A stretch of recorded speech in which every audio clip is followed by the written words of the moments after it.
Hello and welcome to episode 184 of the Casual Try Hard podcast. I'm And Brian, I'm James. and choo choo, the hype trains are rolling. It's about time, right? Or is it? Like, is Yeah, that a good thing or a bad thing? uh, We have something to talk about. we have something to talk about. In terms of good or bad, I don't know. Like Arena has been pretty boring since I don't play fake formats. Yeah. All right, I'll give you that. I did run a couple. I realized that after the reset, my rank was pretty low, and if I want those sweet 3 booster packs or whatever I get for being platinum, then I needed to up my rank in constructed. So I've been playing Black White Zombies and Explorer. Oh, Yeah, dusted it the off. the rally deck Yep. or oh nice, Yep. The rally deck. nice. The rally this rally. Yep. So if you have ideas for shows, people already started sending us some questions for like a mailbag episode. Yep. So keep those coming. You can tweet at us, get us on Facebook, email, or in our Discord. All those links are in the description below. Yeah, make sure you check them out. And like Brian said, we got that mailbag episode coming up. Anything and everything, anything you guys want to ask us, let us know. If you guys want to support the show, there's a couple ways you can do that. We would appreciate it if you used a TCG Player affiliate link to make any of your online purchases. It's tcg.casualtryhardmtg.com. Follow that link to TCG Player. Anything you purchase, we'll get a percentage of to help keep the show rolling. And if you guys want to support us a little bit more directly, you can go to patreon.com/casualtryhardmtg. Chip a couple bucks in. You get put on my mailing list when I have stuff to send out. You also get access to our pre-show and our show notes. And you can feel great about yourself for supporting your favorite podcast. We feel pretty great about doing it for you. So it's about time you return the favor. Yeah. We also have our YouTube channel, Casual Try Hard MTG on YouTube. If you want to look at our smiling faces as we make this episode, yeah. You also get to see what random cards I decide to make us from week to week. I change them every week. So last week we did a show about kind of the big behemoths of the industry getting bought out and merged or whatnot, and we were Channel and Fireball. So if you guys want to tune in to see what cards I picked for this week, head on over to YouTube, Casual Try Hard MTG, and check out this week's episode there. One more announcement. We will be live on stream on Twitch this Saturday. I believe the stream starts around 6 p.m. East Coast time. It's our patron Brad, who we've had on the show, does a PDH stream every Saturday, and Brian and I will be joining him this week. So it's twitch.tv/DracV_Pauper. And I'm sure, I think Brad posted up in Discord today his little infographic about the stream. Ooh. So you can get more information there if you want to. But come check us out. It should be a fun game. I'm looking forward to it. Yeah, I gotta start sleeving and get lands. I've not figured out my mana base. Yeah, do that. And then at some point Brad mentioned maybe hopping on a spell table with him, and just to make sure that like our setups are all right. So maybe we'll do that at some point this week, and we'll see you guys on Saturday. Yeah. All right. So, as we have here after a brief intermission, welcome back to hype season. Choo choo, the trains are coming. Choo choo, the train is a coming. Yeah. So we are doing Dominaria United.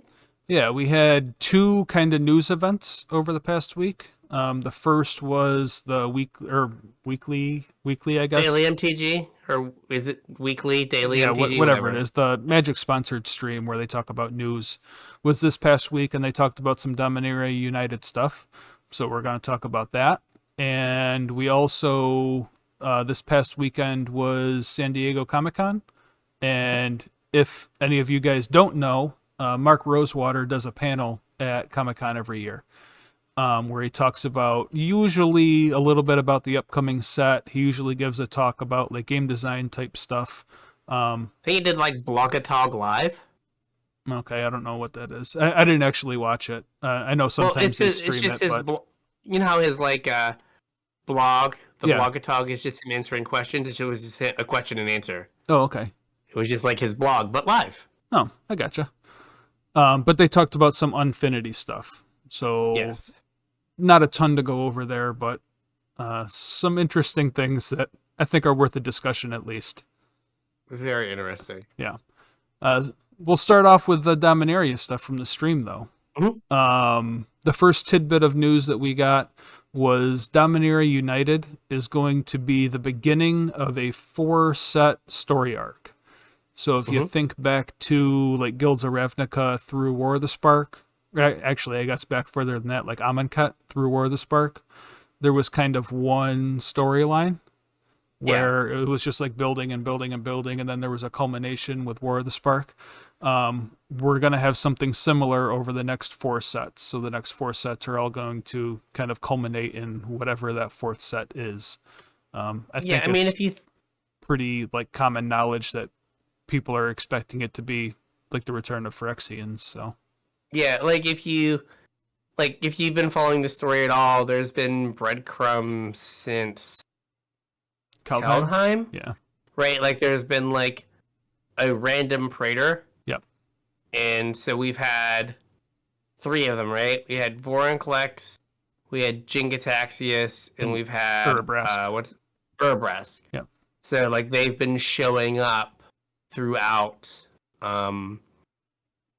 like to like kind of like weave this, like start this story. Yeah.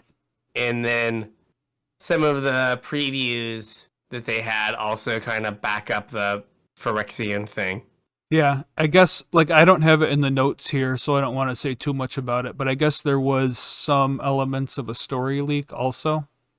Okay, I didn't see that. There was some information that got out about a planeswalker that's killed and another planeswalker that's completed.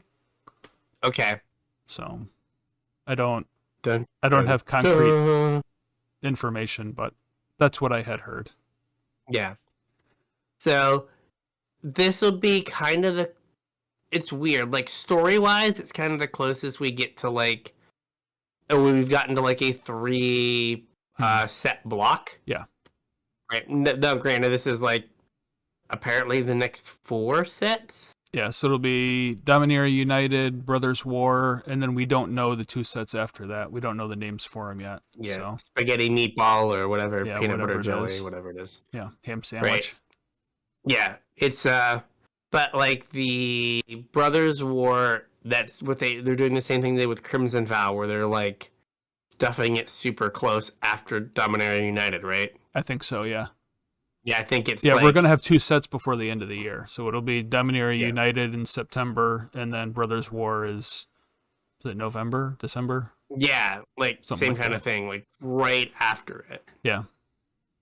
So Just kind of silly. I don't know why we couldn't have like already had Dominaria United, but well, because we had to like, you know, strike while the iron was hot on that whole Innistrad thing, man. We Yeah. couldn't like well, honestly, I think it was, hey, we can do our 4 regular sets and then sell these Jamokes a bunch of, like, Commander Legend stuff on Arena. Yeah.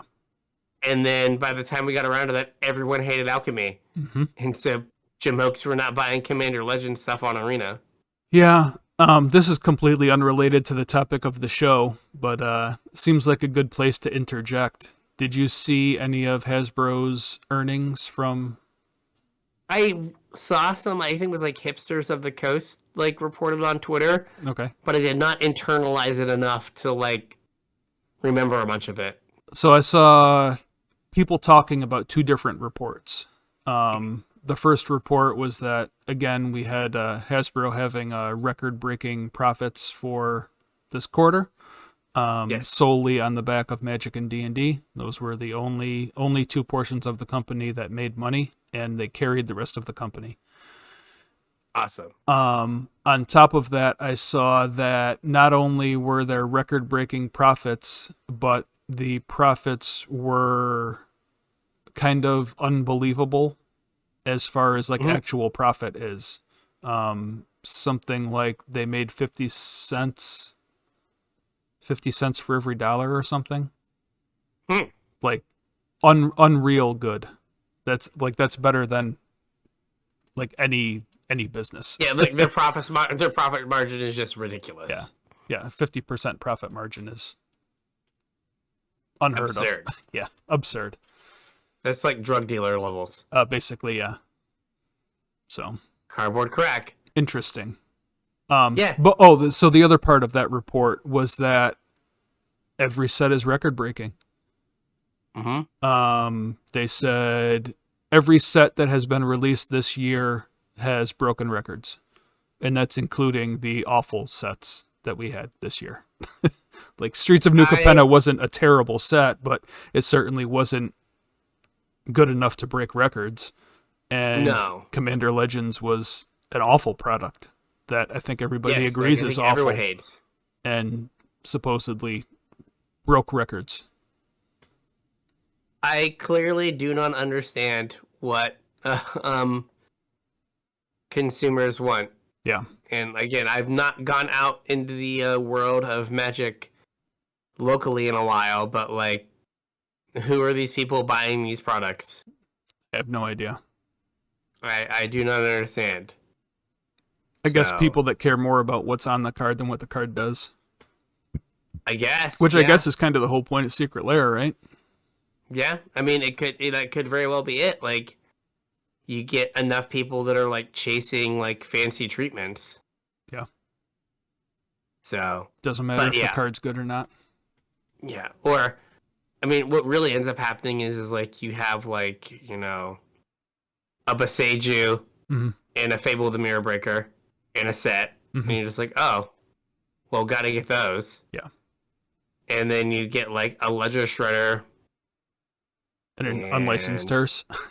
And an unlicensed Terse. So I was like, what are the... And it's like, well, gotta have that. Yeah. I was like, Rafine's not worth anything and only gets played in like one format. And the Triomes. Like, it's weird though. Like $1. All of that set is in the rares, not the mythics. Like, I mean, what's really? Ob down to now?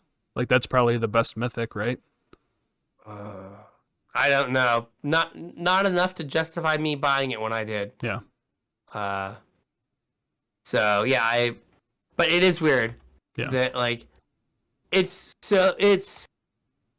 like I feel like they don't make cards for you or I anymore. $8. I hate my life. $8. Wow, I hate my life too, and I bought at the bottom, I thought. market price is $11.30, as low as $8.99. Wow. Or $8.95. Yeah. Just a ski slope. Yeah. To the bottom. That's crazy. Like, it's a good card. That's crazy. Yeah. I guess that shows you where Modern Magic is, though. Yeah. It's not good enough. Yeah. Oh, you can get a light played foil for $12. Ooh. Yeah. But yeah, like it feels like they don't like this product is not for you. They clearly have figured out who their products are for. Not me. Yeah, and if it is just like if it's just we make our money on the backs of Commander players, then cool. Yeah, I mean, I guess that's what the game is now. But like then you just end up with like cards that are unfun. Yeah. Because they're busted. Well, yeah, I mean, if a card's balanced for Commander, it's probably not balanced for Constructed and vice versa. Like, there's overlap there, but like things that are big and splashy for Commander are either unplayable or broken. There's no middle ground. Yeah. But I mean, you think about like Agent of Treachery. Mm-hmm. Right? Like that card's probably fine in Commander. Mm-hmm. Right? But like when you're playing it on turn 4 in Standard. Yeah, and blinking it. It's like backbreaking. Yeah. You're like, oh, I can't deal with this. Yeah. Because since if you steal someone's land on turn 4 in your Commander game, there's 2 people to like beat you up. Right. and if you steal someone's third land in your 1v1 game, There's nobody there you've to just beat you up. you've just crippled them. Yeah.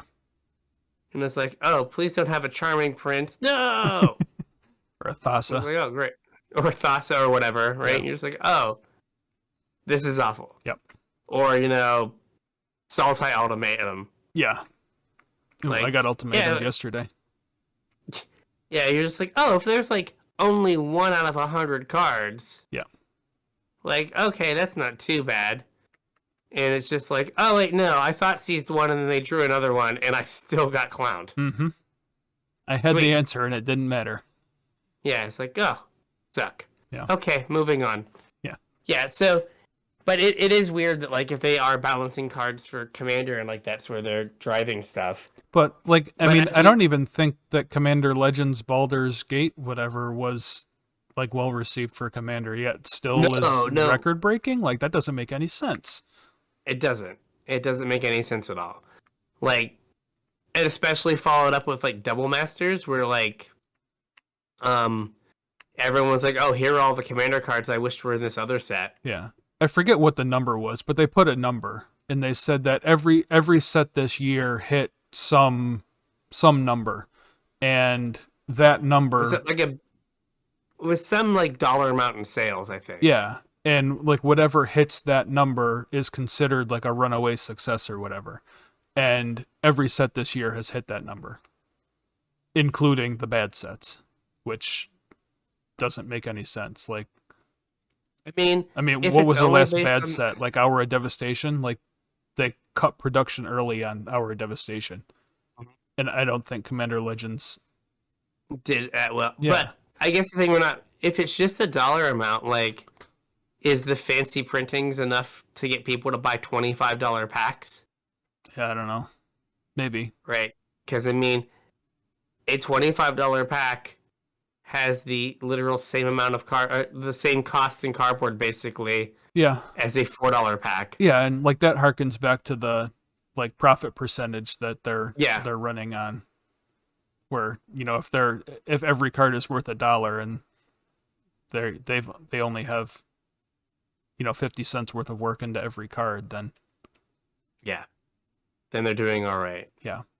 All right. So Anyways, back to Dominaria United. yeah, back to the regularly scheduled program. Back to your next best-selling set of all time. Okay. One more thing. Just Okay. one more snarky thing. This set is the best-selling set of all time. But we're really gonna have to raise the price of the packs 11%. Oh, 'cause yeah. we can't get by. Yeah, I forgot about that. Yeah, record-breaking profits. We're making 50 cents on every dollar. Yeah. But every dollar you spend, like when you buy a pack, $2 goes into like Wotc's pocket, and they were like, "Damn, that's not we enough. make it $2.05." Yeah. Yeah, or $2.20. Yeah, that'd be better. Yeah. Okay, cool. We'll make the packs $4.50 now. Yeah. So yeah, so that just hurts. Now, Yes. apparently previews are going to start the 18th for Dominaria United. Yeah, and I guess there was something in the stream about the commander decks too. People were complaining about how the commander cards were getting revealed, and I had assumed that meant people were people were getting confused about what cards were in commander and what cards were in the actual set, so they might separate the previews. Evidently, that's not the case. People wanted the commander cards previewed early, so they're going to run them simultaneously, but the commander previews will stop on the 20th. So all of the commander decks will be spoiled alongside the first 2 days of Dominaria United spoilers. So you're gonna have for like 2 spoiler seasons in a row be like, oh, this card's neat. Oh wait, no, can't play that card. Yeah. Right, just like the Unfinity cards. You're like, oh, that card's really neat. I wonder what I can do with. Oh wait, no, I can't. Yeah. I can't. Well, so about the Unfinity, did you hear about this? No. The one card that they showed that was going to be like Eternal Legal, the Rakdos card, Rakdos Minotaur or whatever. Yeah. I guess they showed both arts, like the showcase treatment and the regular card. Okay. And the regular card had the normal hollow stamp, and the showcase card had the acorn hollow stamp. Oh no. So one version of the card you can play in Legacy and Commander, and one version you can't. And the only thing that's different is the artwork. That was a facepalm for everyone who might have picked that one up. No, I'm sure that was just like a templating error that, whatever intern was in charge of templating that card made a mistake, but... Or it might be, like, sometimes they've had them where, like, the preview is wrong, like the mock-up that they do for, like, the stream is wrong. Yeah, that's what I meant. Okay. Yeah, whoever was in charge of the stream graphic messed it up. Yeah. So, it's always really confusing when they do them, like, at the same time. Yeah, I agree. But, again, right, like, I could not imagine 5 years ago enough people on the Wizard stream saying, I want the Commander cards to be previewed sooner. Yeah. That, like, wouldn't get drowned out by, like, people talking about Standard and Modern. Yeah. So, like, again, maybe we just all have to bow down to our Commander Overlords. The world's a different place, buddy. Yeah. So, in a move to show great consistency with releases, we are now going back to release on Moto and Arena before pre-release. Well, so like the day before pre-release. It's not the weekend before. It's like it releases on Thursday, and then Friday there's pre-releases. So it was like the weekend before. Yes. Yeah. Yes, you would get like a weekend. So basically, it will release on Arena on Friday because on Thursday, Arena will be down. Sure. Because there has not been a pre-release where Arena has not been down. Yeah. Like, there was even one day where I, like, left work early. It's like, screw it. I don't like this place. I want to go home and I'll play Magic. Yep. Well, Gavin's at daycare. And it was just, like, loading, black screen, can't connect the server. Yeah. So, yeah. There was one we'll make that mistake where again. I think I was going out of town that weekend. So I was going to miss pre-release, and it was launching on Arena. So I made my trip so that I would have Thursday night, like, in the hotel room, and then whatever I had to do for while I was out of town, I could still do, but I wanted to make sure that, for a period of time on Thursday, I was in my hotel room so I could get some sweet pre-release action in, and Arena did not function. It did not cooperate. Yeah. My plans were different than the plans Arena had, evidently. But one thing that they are doing different for this pre-release is they're doing jumpstart boosters alongside the pre-release. I don't know exactly how it's going to work because I think there's only 10 different packs. There's like 2 for each color. So like that kind of limits the like jump startiness of it. Like you're not really getting random. Like if, I think when you play Jumpstart, you're supposed to buy 6 packs and then each person picks 2 packs out of those to play with and like 1 you don't play with. Well, if you're buying 6 packs, like that's most of the ones available. You're going to take the 2 red decks and smush them together. Yeah. I think that... So, with that description of there are 2 jumpstart boosters per color, this just seems like... were they guild decks or like the weird starter packs? These are supposed to replace the theme decks. The theme decks. Yeah, this just seems packs. like... Yeah. Where they were like, well, people like Jumpstart. Yeah. People hate theme packs. Right. Can I repackage theme packs as a thing that people like? Yeah. And so I'll call them Jumpstart. Yeah. Now, these are going to have cards unique to these Jumpstart boosters. I don't know whether they're going to be standard legal or not. Well, the theme decks did as well. The theme decks were also standard legal. Yeah. I don't know if these are going to be standard legal. It'd be weird if they weren't. Yeah.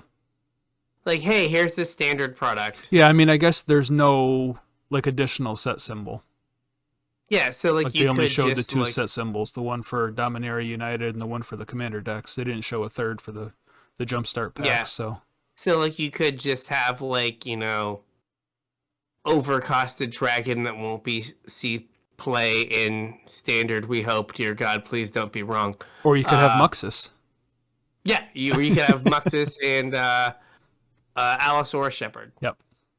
But the theme decks, those cards usually were at that like new player power level. Wasn't there one of the angels for the Black-White Angels deck in Kaldheim? Wasn't one of those angels a theme deck card? It's the 1/3. Yeah. A Youthful Valkyrie. Yeah. It was. And then there was, in the Theros one, there was the big dragon that, like, if it comes into play, all your creatures get double strike. Oh, yeah. So it was like the thing you tried to put in off of Perforos. Yep. I mean, it wasn't a good deck, but it was a card that was, like, playable in a deck that people, like... Yeah, well, I mean, that Angels deck was pretty good for a little while. Oh, no, that deck still... the Youthful Valkyrie or whatever is played, like, in the Green-White Explorer Angels deck. Yeah. Pro Strategyship. Basically, Esper Greasefang can't beat that deck. I've had them at 2 and then gotten a turn back with them at 50. Oof. Or like 40, and you're just like, okay. Yeah. It's like collected company into like double angel, gain a bunch of life, trigger these things, make 2 angels, gain a bunch of life, and you're just like, oh, okay. Yeah. We tried. I have 2 4/4s. Yeah. My goal is to 18 you. Yes. No, not 72 you. Right. So, and then the official release will be September 9th. Yep. That's not all the news we got, though. Aside for some dates, we got kind of a big announcement. I don't know how many of our listeners were playing back during OG Zendikar, but they did a promotion for original Zendikar called Hidden Treasures, where they went out and on the secondary market bought a whole bunch of old Magic cards and like randomly seeded them into original Zendikar booster packs, only for the first print run. And they're kind of doing the same thing here. Supposedly, Wizards of the Coast found a warehouse somewhere with a whole bunch of pallets of Legends boosters and acquired these pallets of Legends boosters and opened some number of them. And they're going to be putting some of those cards into collector boosters for Dominaria United. So I had seen different things where it was like a Wotc warehouse that they had been using.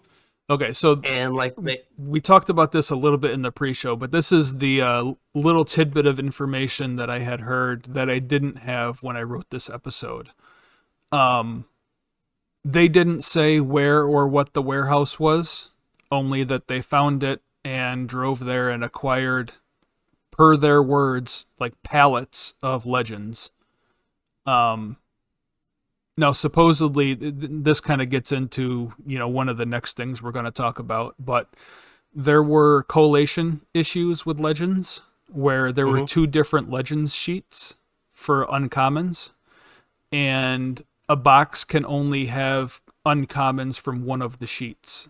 So if you open a box that contains uncommons from sheet A, no pack in that box will have uncommons from sheet B. Because of that, evidently, and this is, strictly like hearsay, there's no proof of any of this, but supposedly way back when, if you were, a store looking for singles, or if you were opening a great number of Legends packs and came across this collation issue, you could send, I don't know if they're unopened packs or open packs or whatever, but you could send product to Wizards of the Coast and they would replace it with booster packs that contain cards from the other sheet. So speculation is that all of these boxes were product replacement boxes. Mm. So I don't know how true that is or whatever, but that is what I had heard over the weekend that was not at my disposal when I wrote the episode. So Gotcha. So it could be that that we know what rares are present or not. So there was Or not uncommon. uncommon. There wasn't a rare. Yeah, it was only uncommons that the collation issue affected. That's the reason why they have a whole list of cards that are included in this promotion and cards that are not. And there's a couple different reasons for cards to not be included, and we'll talk about that in a minute. But if you look at the list, like Black Mana Battery is not included in this promotion, and that's because they didn't open any, because all they opened were boxes that contained the other uncommon sheet. Unfortunately, that also means that there's no Mana Drain, because Mana Drain was an uncommon from the other uncommon sheet.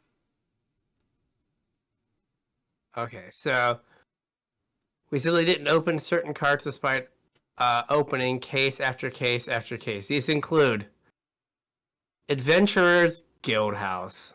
Dang it. You were hoping for All that, your huh? green legends gains bands with other legends. Arbora, which is probably good. Yeah, I mean, that's a decent hit, so it's kind of a shame. But, like, it's also a card that, like, you just can't do anything. Right. Cards I've not heard.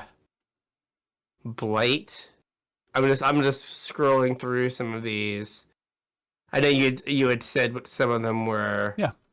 But it's just land tax. Yep. Like Legends land tax is fire. Mm-hmm. Mana Drain, that's yeah, that would have been a good hit. That would have been a good one. Presence of the Master, we don't get Albert Einstein. Boo. Scrap it. Yep. Or we don't get Rabid Wombat? Oh, man. Rabid Wombat, people, real card. Yep. No Underworld Dreams either. That would have been a cool hit. I know it's been reprinted a million times. We don't get our blue legends don't get the band with other legends because there's no Seafarer's Quay. Oh man. Yeah, jeez, man. And then there's there's a lot of cards that are like, so on top of the cards that they didn't open because evidently every box they opened was from the same uncommon sheet, which again is why people are speculating that this was product replacement boxes that they quote found. On top of that, they also pulled all of the like culturally insensitive cards that they kind of called out over COVID. Like they erased a bunch of cards from existence and cut ties. Cleanse does not have an image when you scroll over it. Yeah, it's gone.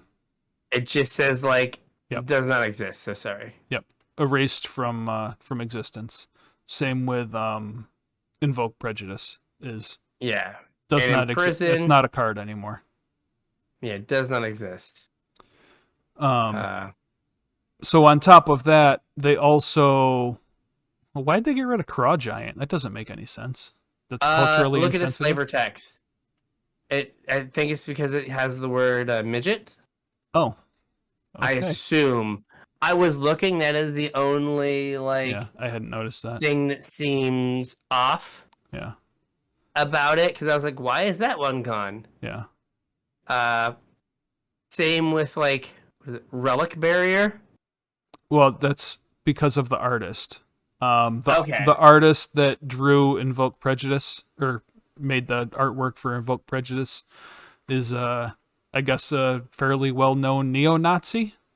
So in addition to them erasing Invoke Prejudice from existence, they also decided not to include any of his artwork in this promotion, which is kind of unfortunate because that artist also illustrated Sylvan Library and Nethervoid, both of which would have been really good hits.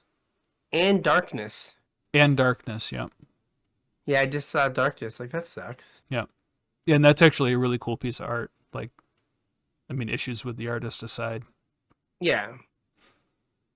So yeah, interesting. And Gwendolyn. You're not going to pull a Gwendolyn. Is that his art or just like... No, that's just kind of... the art? Yeah. The art in general? The subject of the art. Yeah. It's not appropriate. Fair. So yeah. So I'm assuming that Tabernacle's in here. Yeah, they actually said that they opened multiple Tabernacles, and in some cases multiple Tabernacles per box. Nice. So there are a bunch of Tabernacles out there floating around, which is like the biggest hit. The biggest hit. Yeah. No, I don't know. They said that, in this stream, they said they found literal pallets in a warehouse and went and collected literal pallets, like multiple pallets of Legends. But they only ever referred to opening like a few cases. And I think at some points they didn't even call it a few cases.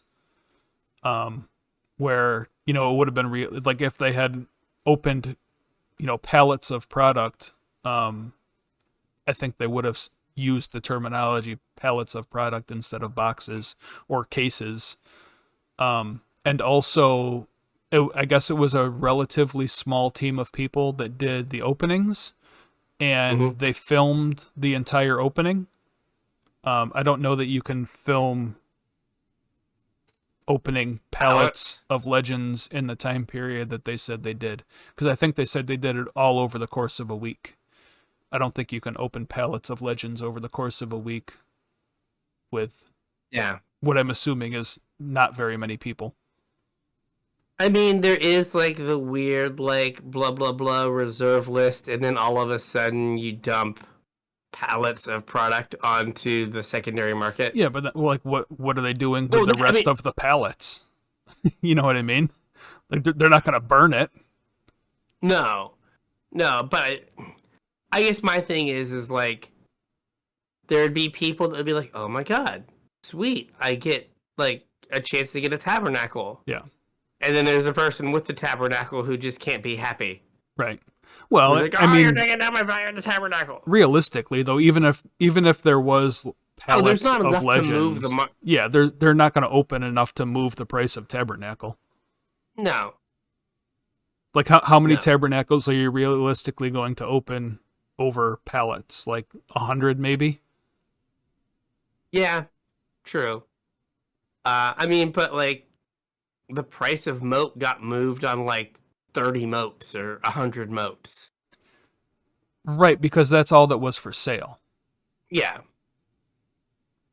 So there are more in the world, but it's just, I don't know. I think that like, as irrational as it would be, right? Like, I'm not saying it's a rational thing, but people would be like, oh my gosh, I can't believe you like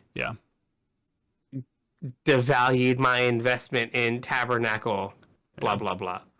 Right? Like, not saying it makes sense. Just like Magic players can't be happy. Yeah. I also don't so, I think you could probably reverse engineer how much they opened also, because they said that 3% of collector boosters are going to have a Legends card in them.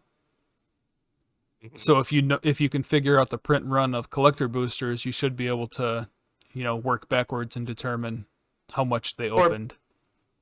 Get pretty close. Yeah, I mean, you're not going to have you don't know how many Nether Voids they opened that they're not selling or that they destroyed because the card doesn't exist anymore. But I mean, you could get pretty close, I think. Like, who had the sad job of like running Nether Void through a shredder? Yeah, So I don't know what they did with Nether Void. Yeah, I Nether know, Void isn't yeah. technically one of the banned cards. Like, it still exists in the database. They just chose not to include it in this promotion.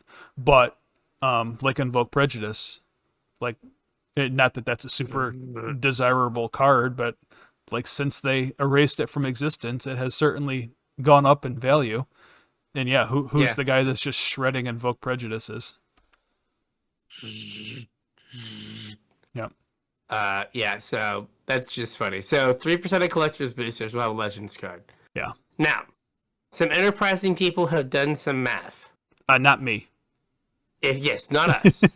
if you really are jonesing to have the experience of opening Legends cards from a pack, Yep.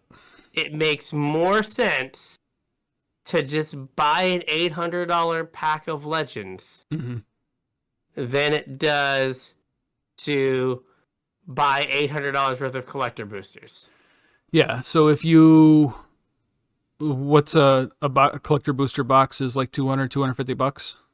Something like that. And it was something where it's like you'd get like 2 to 3 Legends cards for $800. Yeah, I think there's like 2 or 3 Legends cards in a case of collector boosters. Mm-hmm. And they could both be kobolds. Yes. Big suck. Yep. Big suck. Unless you really like kobolds. Yeah. If you really are like, I would like to open a pack fresh Legends card. Buy a pack of Legends. Buy a pack of Legends. Yep. With Wizards' current quality controls, how much you want to bet someone opens a Crimped Tabernacle? Do you know how much a Crimped Tabernacle would be worth? Oh, yeah. It's just ridiculous. Just ridiculous. Yeah. I couldn't fathom what a Crimped Tabernacle would auction for. It would be a lot of money. Yeah. Especially if you could prove it was from a Dominaria United collector booster. Mm-hmm. The sky's the limit. I don't think you could put a dollar value on it. I think that would likely be one of the most expensive Magic cards ever sold. So you just have to film you opening all of your Dominaria United collector boosters on the off chance that you open a Crimped Tabernacle. That you open a Tabernacle and it got crimped. Yeah. So they also are redoing the crappy old Legends. Yeah. I don't know why they decided to do this. It seems really strange. Legends weren't, like, legendary creatures weren't a thing before Legends. The set Legends introduced legendary creatures. So because of that, they made a lot of really bad ones. Like, because they didn't know what they were doing. 7 or 8 mana 4/7s that don't have anything but flavor text that are multiple colors. Yeah, like, because they didn't know what to do with. Yeah. Like, they were like, we don't know what to do with these cards, so we're just going to give them a cool border, make them multicolor, and fine.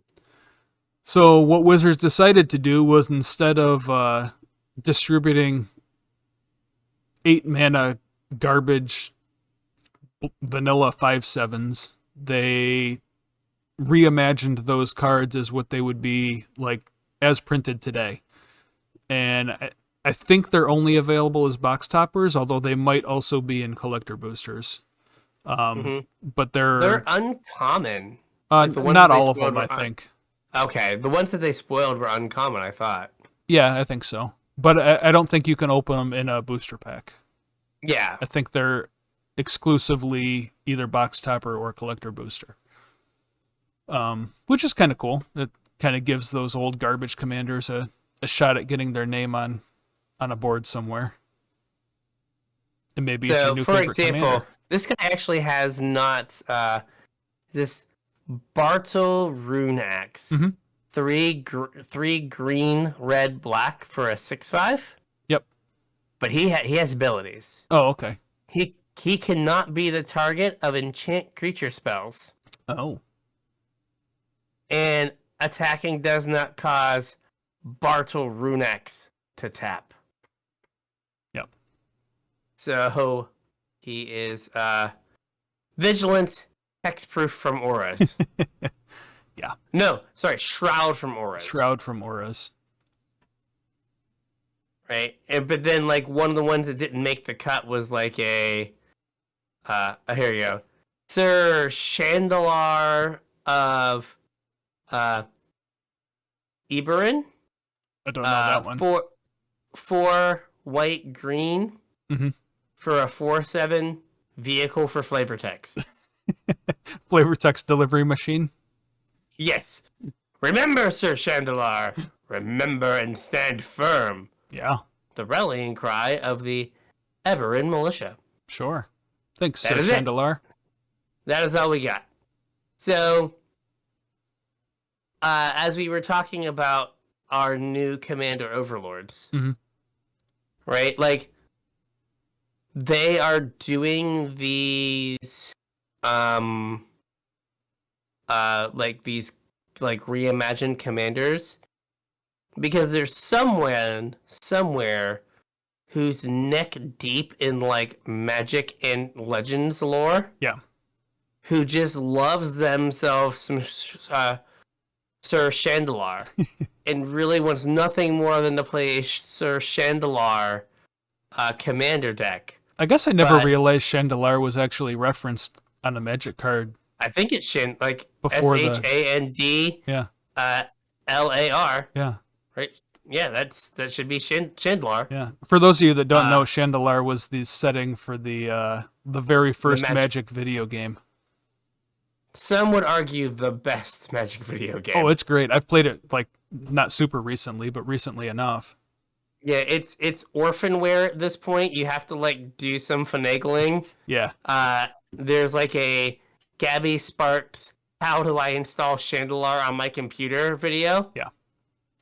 But like I remember playing it years and years and years ago. Mm-hmm. I've watched people play it, like streams of it. Mm-hmm. It's great. It is great. It's so much fun. You play like the most broken, terrible decks. Yeah, like the best deck in the game is just like Contract from Below. Yeah, Contract from Below and like bunch of fast bolts. mana. Yep. Lightning Bolts, Hypnotic Spectre, Contract from Below. Great. Moxes. It's like your opponents are playing like just terrible garbage and you're just doing the most broken thing. Yep. There was no like it wasn't like you could have one Mox. No, you can have 4 Mox Jet. Let's go. I mean, if you can get more than 4, you can have more than 4. There's no 4 off limit. Yeah, just go nuts. Although I think that there is a card number limit based on how many cards are in your deck. Am I remembering that right? I don't. I think you can have like a while. 40 card deck, but you're only allowed to have like a 3 of per card. Gotcha. I think the number changes based on how big your deck is. Okay.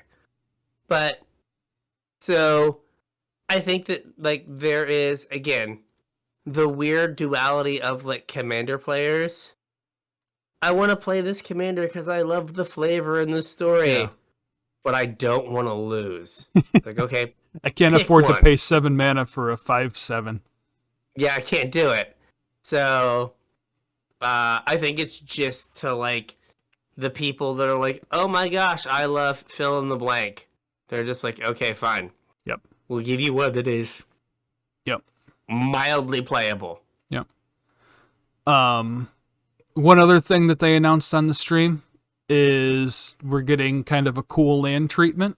They're doing stained glass style full art lands that are kind of reminiscent of the Theros like Pokemon energy lands. I think they look gorgeous. I don't know that they're my favorite. The problem is we get so many cool lands lately. Like, I don't know. They're pretty. That's what I was going to say. It used to be that you got full art lands as the way to move unset product that no one was going to otherwise buy. Yep. And then it was like, well, Zendikar is the plane of lands, so full art lands for Zendikar. Yep. And then the next standard set with full art lands was like Return to Zendikar, right? I think so, yeah. But then we've gotten a bunch of times since then. And then since then, it's just like like every other set almost. Yeah, I mean, I remember like when BFZ came out, I remember going to every Walmart and Target I could, like multiple times a week, looking for their restock just to get fat packs because they had a brick of 100 full art lands in them. I have an entire long box full of land packs from of those. I have an entire long box full of those. I have an entire long box of not of these, but of the full art basics from BFZ. Yep. And now, like, if these would have come out 7 years ago, right? Like, these would be $5 a piece lands. Oh, easy. Like, now, maybe they'll hit $1. Yeah. Maybe. Yeah, the problem is they do them all the time. Like, we literally just had full art lands last set. Yeah. And so it's kind of like and the set before that, and the set before that, and the set before that. Oh, yeah. Yeah, because Kamigawa had them. Yeah, and both Innistrad sets had them. They had, like, the black and white ones? Yep. Yeah, so, like, much like your full art version of fill-in-the-blank rare does not have the same cachet as it did. Remember the, like, storybook frames in, Throne of Eldraine? Yep. And it was like, oh my god, like, I have to have all of these because it's such a unique treatment. And now it's just like, happens all the time. What is the, like, the set-specific frame that they did? Okay, whatever. Yeah. So, I mean, if they were all home runs, it'd be a different story, though, right? But they're not all home. Maybe. Like, some of them are cool, but they're not all home runs. Yeah. Like, just because it's not a, like, there are some of them that are just either in, like, card or, like, card ability. Yeah. Where you're just like, no one cares that this is full art. Right. Or the alternate treatment is so god-awful. Yeah. That no one wants them for that reason. Right. Where you're just kind of like, okay, this just doesn't do anything. Yeah. So... Well, while we're on the topic of full art lands, you want to interject one more thing into this show that's not in the notes? Sure. How about that full art Omnath promo? So, like, the running joke forever was that Wizards, once upon a time, used to do, they were like DCI rewards, I think, where... They're player rewards. Player rewards, yeah. They're the player rewards. Yeah. You would, like, accumulate points by playing in events, and then... I don't know if you had to trade your points in or if you, like, just hit a threshold and then you automatically got the promo, but they would send you textless full art promos of cards. And Wizards, in their infinite wisdom, decided that Cryptic Command would be a good candidate for that program. And Cryptic Command has a whole bunch of words on it. See if I can find a Cryptic Command real quick. Tap your team, draw a card, counter a spell. Yeah. Counter target spell. Return target permanent to its owner's hand. Tap all creatures your opponent control. Draw a card. Yep. So... And it's modal, so you gotta, like, know all the modes. Yeah, like, which two are you picking? Yeah. Is it actually a mode? Yeah. You know, does tap, like... It's like, does tap all creatures your opponents can... Does the tap one target? I don't know. Yeah. Right, like, I have a ley line. Can you target me with that? The answer is no, it doesn't target. But, like, if you don't have the card to look at, you're like, huh. Yeah. And so Omnath, which is just like... It says draw a card and then just a wall of text. Mm-hmm. They were like... If it's the first time a land entered the battlefield, do this. If it's the second time a land entered the battlefield, do this. If it's the third time, do this. And it's the fourth time, that doesn't matter. Yeah. So what's like, even more... like, the card is pretty. It's a beautiful artwork. It looks awesome. But the even more awkward thing is that not only did they pick a card that has an actual wall of text that like changes based on what has previously happened in the turn, but it's also a card that they changed how it works on Arena. So if you're an Arena player that plays like Historic or whatever and plays with the updated version of Omnath, and then you go to your game day and win your game day and get an Omnath promo, like you actually don't even know how the card works. No idea. Because it does something different for you than it does on the card. Yeah. I just thought that was hilarious. It is not their best work. Yeah. Vis-a-vis picking cards to remake. Yeah. Just seems like a bad idea. Yeah. It's also funny that Cryptic Commands are only $10. That like they're just like not playable in Modern now. Yep. The times have changed. Die. I never bought mine, so I have 3. I got them when Cameron was getting rid of some stuff. Yeah. All right. One last thing as we rapidly close in on an hour here. Yeah. We're going to Space Carnival Joke Land. This would be a good time for the soundboard. And there will be stickers. There will be stickers. Welcome to Unfinity. So I'm just going to read this. This is from Blogatog, I think. And it's how the stickers work. So I'm just going to read it real quick because I didn't see this until right before the show started. This section was blank until like half an hour before the show started. Per Maro's blog, it says the new sticker sheet mechanic will be eternal legal, and you can find out how they work in detail on Maro's blog. The quick rundown is there are cards that give you tickets and allow you to place stickers on permanents you control. These are literal reusable stickers that you peel off the sheets and place on cards. So far, we've seen stickers that give abilities, like give a creature shadow, modify its power and toughness, like become a 5/5, or modifies the art/name of a card. There are 48 sticker sheets in the set, 10 of which you will choose to be part of a 10-card sticker sheet sideboard for your deck. All 10 of those sticker sheets must be unique.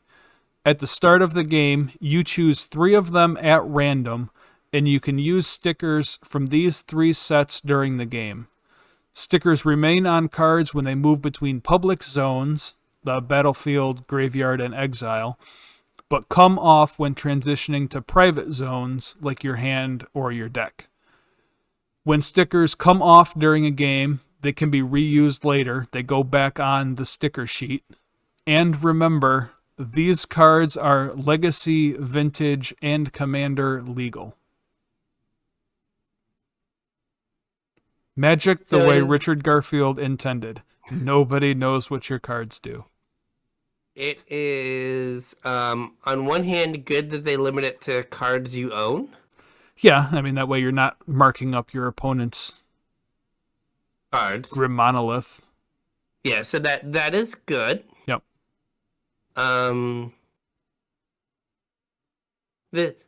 This strikes me as like the, hey, do you have any ideas for this set? No. Stickers? Well, I don't know how much you know about like the history of unsets, but for the first unset, there were talks of putting bubblegum in the pack, like old baseball cards. Baseball cards. Mm-hmm. I mean, stickers is also something that sports cards did, so this kind of fits with that theme. Okay. I don't know how much of it is we're out of ideas, let's put some stickers in the packs, and how much of it is let's do something to call back to that. It's it reminds me of Magical Hack. Mm-hmm. Right, so it was Magical Hack. And the laces. There was what? Death Lace, Life Lace, the laces. Yeah, and they were like... Oh, and like Slate of Mind, I think. Yeah, there were 2 blue ones. Yeah, it was Slate of Mind and Magical Hack, and then there was a cycle one for each color. Change the instance of like a word on your card. Yeah, it was like a color or a land type, I think. Well, I think magical hack is creature type because that's how you can Oh, turn. okay. Isn't it like can't you turn make didgeridoo say Eldrazi? Oh, I don't So know. then that's how you can didgeridoo Eldrazi in. I didn't know that was a thing. It was a PK deck a while back. Um, Wait, didgeridoo lets you put anything in for like 3 mana or something.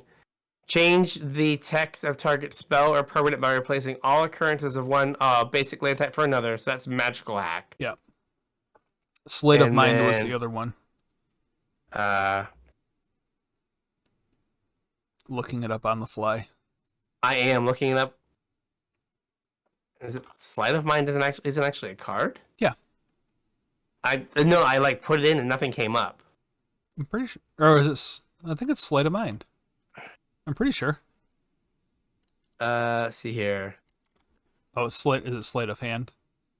No, Sleight of Hand is look at two, put one in your hand, one on the bottom. Yeah, no, it's Sleight of Mind. Okay, I apparently can't spell Change the sleight. text of target permanent or spell by replacing all instances of one color word with another. Okay. Maybe there's something different with didgeridoo then. Yeah. Okay. I mean, any of the like make everything changelings would do that, right? Yeah, there was definitely that in there. I thought there was another card, but yeah. So like this reminded me of that, a like more clear way to do that. Yeah, I mean, kind of. I guess. Yeah, I mean, you're right. It is more clear than just remembering or whatever. But Like, also, hey, I can't that imagine like Nelson's Forest. I can't imagine showing up to like day 2 of a GP with my sideboard that includes my companion and also my 10 card sticker sheet side deck. Yeah. Hey, we need to pick 3 of these at random. Here's a 10-sided die. Yeah. Let's start rolling. Yeah, and also like, you're playing 16 rounds or whatever, like over the course of the event, I'm sure you're going to use the same sticker a couple times. Like what happens when that sticker's not sticky anymore? They described it as like a post-it note. Yeah. But post-it note sticky is like the ninth wonder of the world. It makes no sense. Yeah. Right? How can something you can simultaneously stick it on your wall for like a decade, Yeah. but also pull it off and stick it back down like 100 times? I don't think we have 3M post-it note sticky technology. Yeah. On these. So I thought they said like you could use a piece of paper if you didn't have a sticker. Well, then how do you know what the sticker is unless you have it? Well, maybe you could do something where like I don't want to unsticker my sticker because it's not sticky, so we're just gonna like put a piece of paper. So we're gonna shuffle up and use the sticker deck, but only use pieces of paper instead of stickers. Maybe, I don't know. Weird. Yeah. So my hope is that one, the cards that are sticker associated, much like us today, Mm-hmm. are not actually eternal format playable. Yeah. Well, so the ones that we are today are Acorn cards, so they are not eternal format playable. But they said there are sticker cards that are. They said the majority was what he said. The majority of them will be eternal legal. Aye. And like realistically, that eliminates half of the stickers though, because like if you're playing, a legacy game, you probably, I guess you might care about changing the name to get around like a pithing needle or something. That was actually the example that Seth used. He was like, "What if someone pithing needles your Jace the Mind Sculptor, and then you change the name to Dark Jace the Mind Sculptor? Pithing needle only names." Yeah. So does now the pithing needle? Does your Jace now work? Oh, I have a question though, because you're only allowed to choose actual Magic cards when you choose a card. You couldn't. That was what he was asking as well. You couldn't name Dark Jace the Mind Sculptor because it's not a card. Yeah. So he was like, we'll see when the like official rules come out. Yeah, that's But bizarre. yeah, so that was the example he used, was like putting dark on your Jace. Yeah. And does it like basically make Pithing Needle not a card to deal with that Jace when you change its name? I mean, I would think so. I would think so as well, but I also would not have thought that we would have stickers on my Magic cards. Yeah. So, Lord only knows. The other thing that as the spoilers start to happen, which isn't going to be for a while, we're going to Dominaria. Yeah, I think this is like October, right? Yeah, they're going to release the set and then immediately like start throwing Infinity cards at you. Yeah. Is the acorn set symbol, like, look for it, because the cards that they spoiled, I think people were excited for, like, Far Out. Mm-hmm. And then we're like, oh, wait, it has the acorn set symbol. Like, yeah, it is visually distinct, but also not visually distinct. Right. Easily confused. Yeah, you look at it, you're like, oh, cool. And then you're like, oh, wait, no. Never mind. Yeah. Like, because Seth had said he saw people saying that they were going to, like, pre-order Far Out for their commander decks. Because they hadn't, like, realized it was not a legal card. Yeah. And, like, I think that, like, so that's the just be problem careful. that they're trying to solve with this, but I think it actually makes it worse. Like, Commander's supposed to be, like, casual, whatever, like, play whatever you want as long as your playgroup's cool. And I think too many, or more people than they would like, are not even having the conversation of playing with silver bordered cards, where, like, some of them are fun, some of them are absolutely miserable, but some are fun. And, like, if you're playing the fun ones, like, I don't think most Commander players would have a problem playing some of the fun ones. And I think that's what they're trying to do here, is because they're black border, they're trying to, like, introduce more of them to Commander games. Yeah. Again, like, in the, like, Saffron Olive was talking about, like, since they came right out and said silver bordered cards are not real Magic cards to be played at any kind of sanctioned event, people are just like, fine, we're not going to play the not real cards. Right. And so by making them black border, they're trying to get around the stigma of silver border not being real. Yeah. But, like, by making the difference, like the little acorn, people are going to miss it. Oh, for sure. And it only takes, like, because, like, I was like, oh, the acorn means it's legal. And it's like, no, that's the opposite. Like, I had it messed up in my head. Yeah. And, like, if I would have run out and, like, pre-ordered a Far Out for $50 or whatever it is, I'd have been like, oh, sad day. Well, that sucks. Yeah. So like, it's just difficult. Where, like, you know, I know it would have been, like, in terms of printing would have been difficult. Mm-hmm. Maybe not doable. But, like, if they would have made the, like, not playable card silver bordered. Oh, they totally could have done it. I do don't even think that's sheets. well, you don't even have to do sheets anymore. I think you can print, like, on the fly digitally. That's what Keyforge does. They don't have, like, a master sheet that they print off of anymore. Everything's sent to the printer, like, as a digital file. Mm-hmm. So when they go to print, like, in Keyforge, there's no two decks are the same. They're all different. Yeah.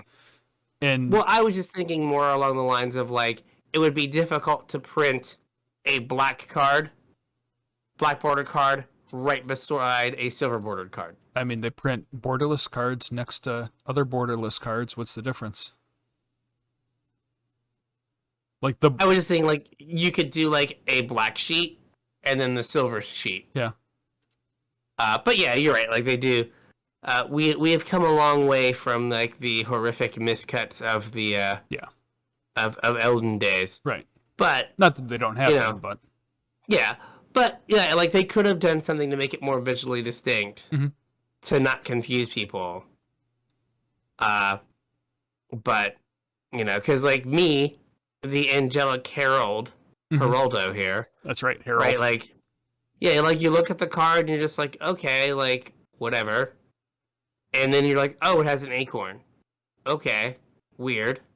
Well, it's because it cares about how many words are in its name. Okay. I feel. Each creature you control with 3 or more words in its name gets +1/+1. Okay. That's not something that Black Border can reference. Fair. And But like, me, animate object, puts power and toughness on non-game objects. So that's obviously outside the rules. mm-hmm. I will turn my Mountain Dew into a 7/7. Attack you with my Go. Mountain Dew. Fair. But like, I'm sure there's gonna be some that are just like this is close. Yeah. Like, just make it like. I mean, easier. far out is close. That is. Yeah, far out is close. I think there was one card because somebody asked like the rules manager or whatever why far out doesn't work in the rules, and I think there's one card that's modal that it would cause issues with. I don't remember what the one card was though. It was something that like I wouldn't have thought was modal. An issue. Well, it's not a card that I thought of as being modal. Gotcha. I don't remember what it was. If I find it, I'll send it to you. So we keep referring to far out. Might as well. Yeah. Far out is an enchantment for 2 and a white. It's a mythic. It's acorn. So rather than choose the indicated number of modes for spells and abilities you control, you may choose one or more modes. You can't choose any mode more than once. So like all your charms or commands. Oh, going back to your cryptic command, right? Yeah. Now you get to counter a spell, draw a card, bounce a permanent, and tap all your opponent's creatures. Right. Okay. Seems like I got enough cards worth of value there. Yep. So like apparently, like you said, Imara said he's been trying to print this card in a regular set for years. Oh, really? I hadn't seen that. Yeah.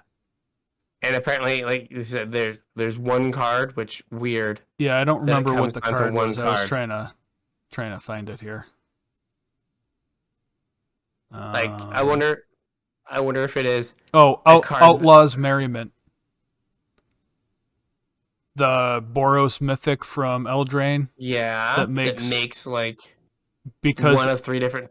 Yeah, it would tokens. It would only ever make 1 token the way the card's worded, but because you could pick every mode, it would have every power and toughness ability, and a card can't have more than 1 power and toughness.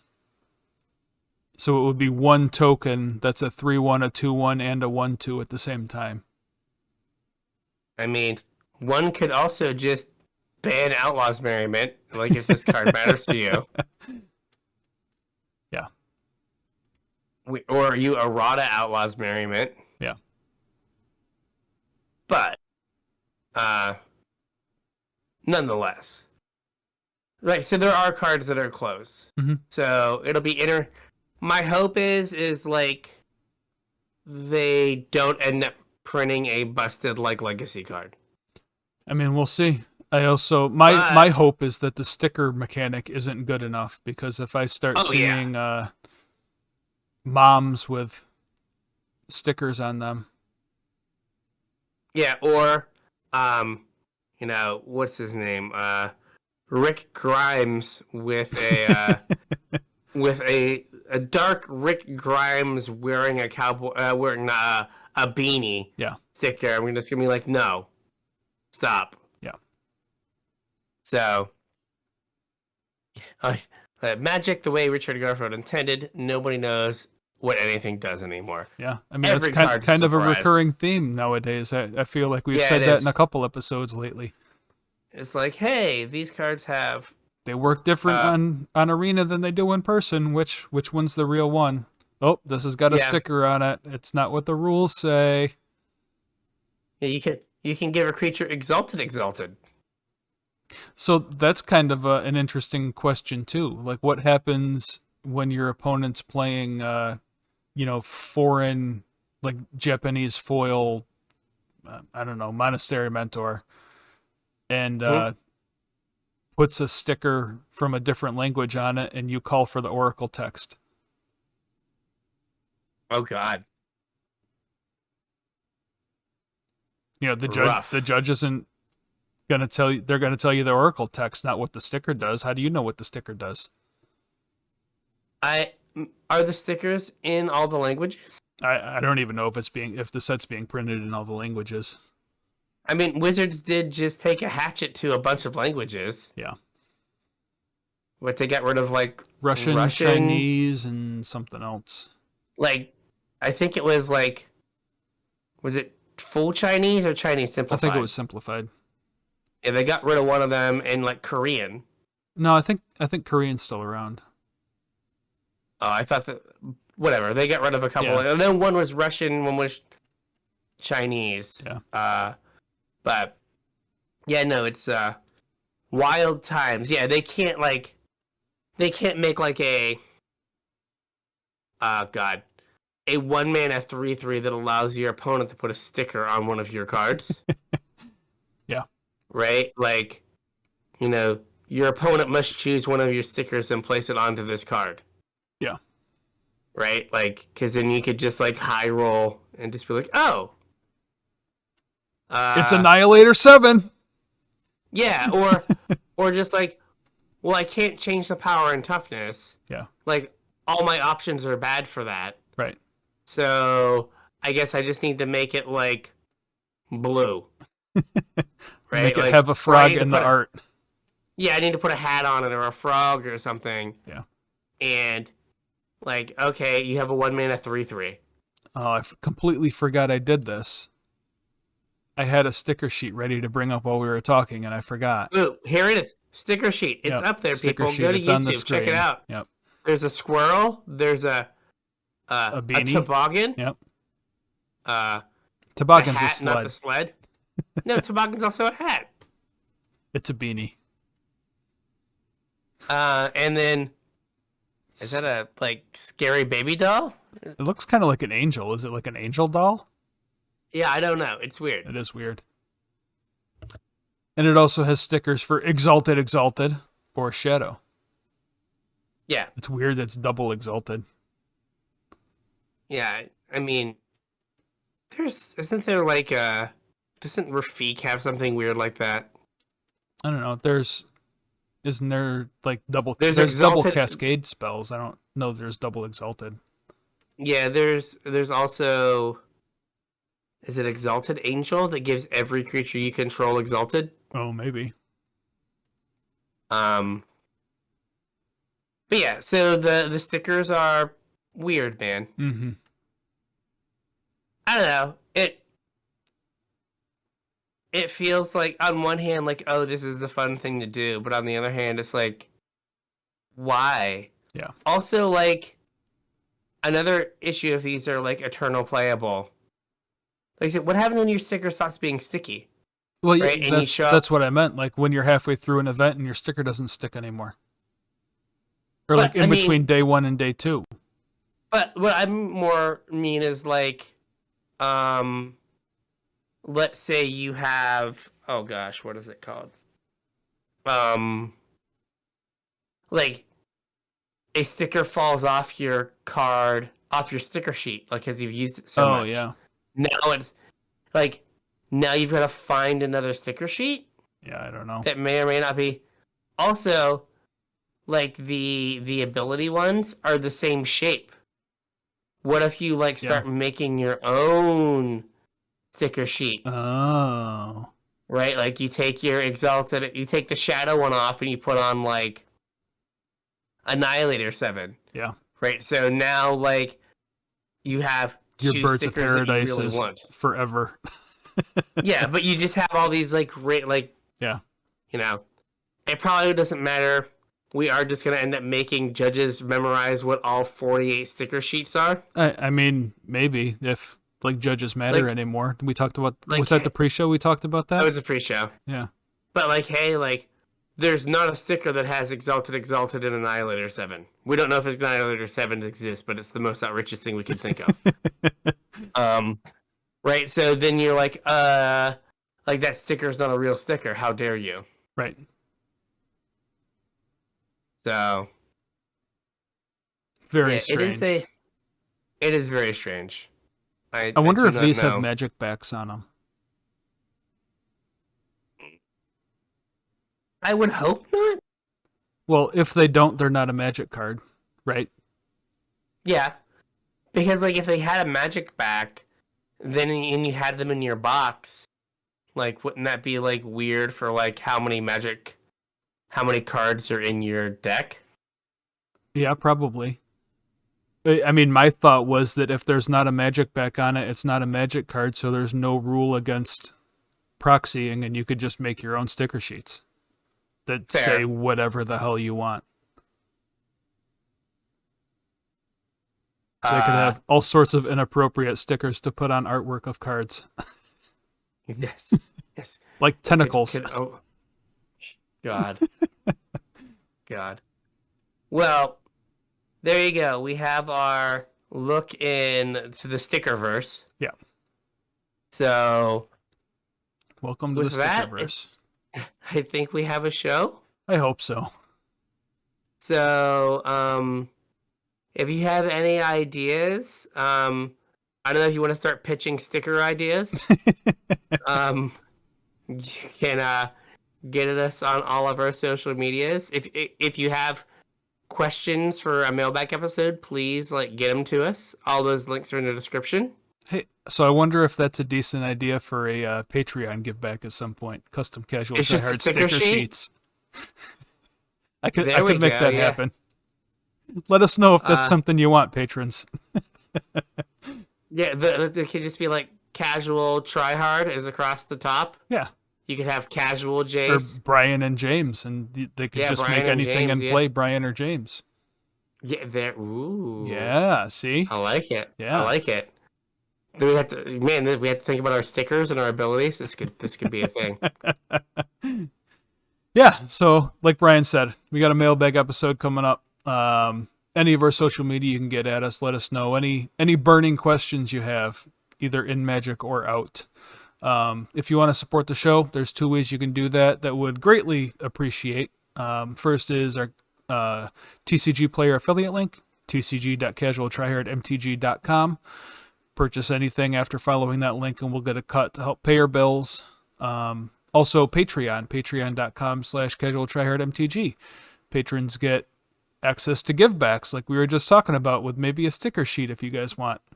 Also, you get access to our pre-show, which is a lot of fun, and our show notes, so you kind of get an idea of what we're going to be talking about that week. And you also get to support us, which we would also really appreciate. Help cover the costs of doing the show.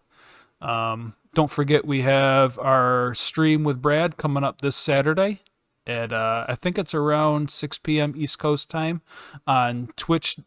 I think it's Brad V _ Popper or Drac V _ Popper. Yeah, DRACV Yep. _Popper. Yep. So come I check already us out on started the talking stream. trash on Twitter. Oh man, here we go. So there we go. It's gonna be his podcast versus ours. So here we go. May the best podcast win. There we go. We're probably gonna lose. They've actually played this format before. Yeah, we have not. So they have a podcast about this format. They should beat us. Yeah, I should hope so. So you got anything else, or is that going to do it? No, I think that's it. So with that, we'll catch you on the internet. We'll catch you on the internets.